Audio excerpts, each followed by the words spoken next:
If you stare at the debt clock in Times Square, or refresh the official figures from the US Treasury, you are witnessing a number that has moved beyond the realm of human comprehension. It is currently screaming past $35 trillion and accelerating toward $38 trillion with terminal velocity. To grasp the scale of this wreckage, imagine stacking 38 trillion $1 bills. That pile wouldn't just reach the moon, it would pierce through it and vanish into the void. For decades, the high priests of the ivory tower and the parasites in Washington dismissed this number. They told us deficits were an illusion because we owe the money to ourselves. They promised the debt was manageable as long as the growth numbers were fudged to look positive. They treated the national debt like a high score in a rigged video game, a terrifying number that existed only on a screen with no real-world fallout. But in 2026, the math has finally broken. We have entered a dark era of fiscal reality, where the debt is no longer an abstract ledger entry. It is an apex predator, and it has begun to consume the very heart of the American budget. For the first time in the history of the Republic, the United States government is spending more on interest payments to service the debt than it is spending on the entire national defense. Think about the gravity of that statement. We are burning more capital to appease the bondholders of a dead past than we are to equip the military of the living present. We are spending more on pure interest than on the entire Medicaid program. The interest bill alone is now $1 trillion a year hemorrhage.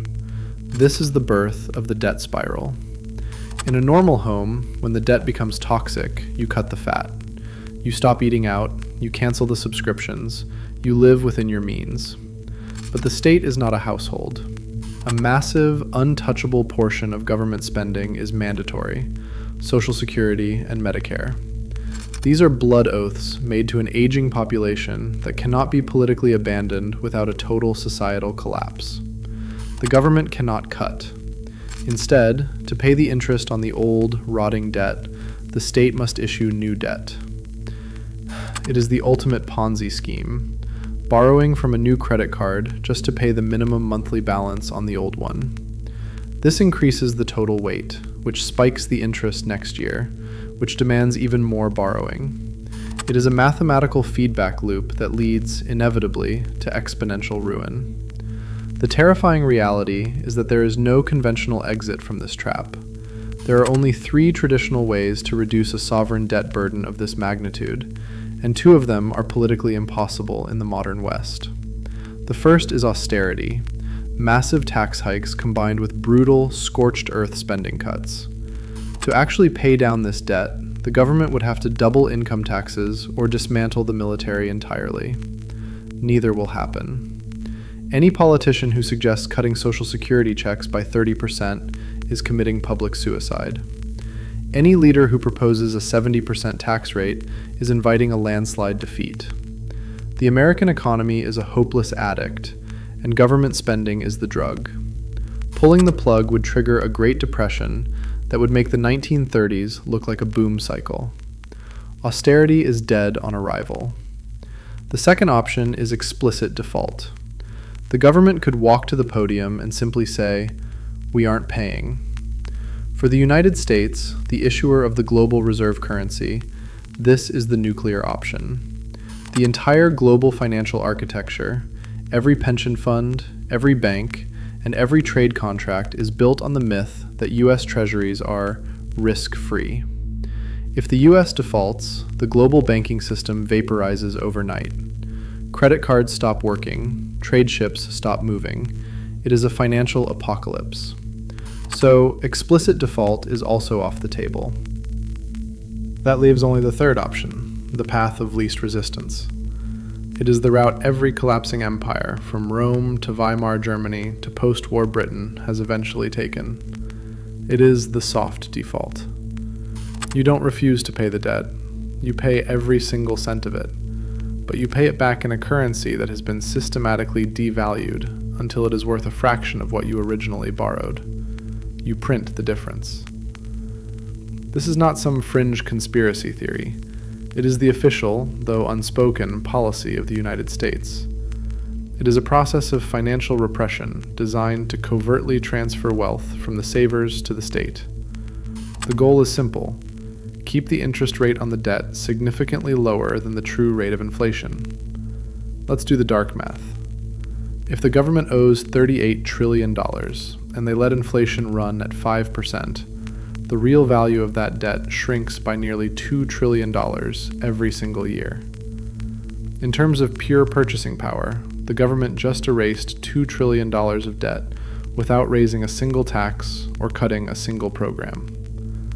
The bondholders get their money back, but that money buys half as many groceries and 0% of a home. This is the theft of the century, disguised as supply chain issues or transitory spikes. We are currently witnessing a historic coup in monetary policy called fiscal dominance. For 40 years, the Federal Reserve was the master, raising rates to kill inflation even if it hurt the peasants. Today, the Treasury is the master. The debt is so gargantuan that the Fed cannot raise interest rates high enough to actually kill inflation, because doing so would instantly bankrupt the US government. If interest rates hit 10% like they did in the 80s, the interest payments on $38 trillion would be $3.8 trillion a year, roughly the total tax revenue of the entire country. The state would vanish. Therefore, the Fed is forced to tolerate a permanent state of high inflation. It is forced to keep rates lower than they should be. It has become a mere enabler for the Treasury's terminal spending habit. The independence of the central bank is a ghost. We have moved into an era where the money printer is permanently fused to the federal budget. This is the hidden crisis, not a sudden crash, but a slow, agonizing boil. The $38 trillion number will keep climbing to 40, 50, and 60 trillion, but the value of your dollar will crater in tandem. The government is betting it can inflate away the debt faster than the populace can panic. It is a high-wire act over a volcano. If they print too slowly, the debt crushes the system. If they print too fast, they trigger hyperinflation. They are trying to thread the needle by running 5% inflation for a decade. This sounds manageable until you realize that at 5% inflation, your life savings are cut in half in just 14 years. That is the plan. Wipe out half the value of the national debt and half the value of your net worth by the mid-2030s. To understand how they make $38 trillion disappear, you don't need a crystal ball. You just need a history book. We are rerunning the exact playbook used after World War II. In 1945, the US debt-to-GDP ratio hit 119%. They didn't pay it back with taxes. They liquidated it through negative real interest rates.